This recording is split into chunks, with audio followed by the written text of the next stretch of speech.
नदियाँ चले चले रे धारा, चंदा चले चले रे तारा,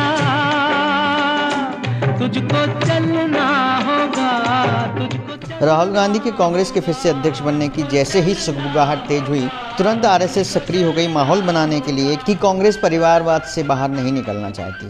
आखिर इस बहस की वजह क्या है? क्यों गांधी परिवार के सदस्यों के नाम से डर जाती है भाजपा? क्योंकि आरएसएस के लोगों ने उस वक्त नेहरू गांधी परिवार को अंग्रेजों से लड़ते देखा जब देश अपनी आज़ादी के लिए संघर्ष कर रहा था।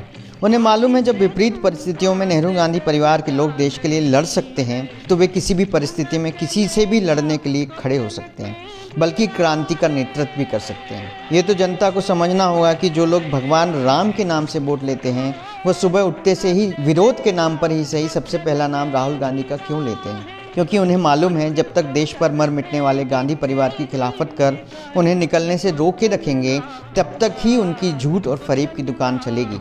जिस दिन जनता को समझ आ गया कि बात परिवार की नहीं उस जज्बे की है जिसने देश के लिए अपने प्राण न्यौछावर कर दिए, ये जानते हुए भी कि देश हित में उस राहुल गांधी ने अपने प्रियजनों को खोया है, फिर भी यह गांधी जानते बूझते देश के लिए मर मिटने को तैयार बैठा है। ये जज्बा ही अब इस देश को संकटों से उबार सकता है। इस देश के दलितों, पिछड़ों, शोषितों, वंचितों की लड़ाई लड़ने के लिए फिर एक दांडी की ज़रूरत है, फिर से एक गांधी की ज़रूरत है।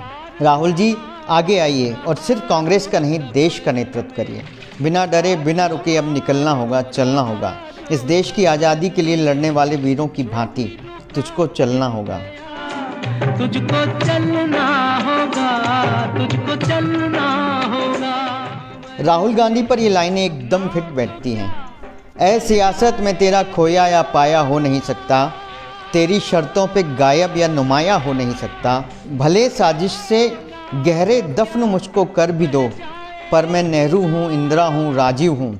देश की मिट्टी से यूँ जुदा हो नहीं सकता, मैं सृजन का बीज हूँ, मिट्टी में जाया हो नहीं सकता। इंकलाब जिंदाबाद।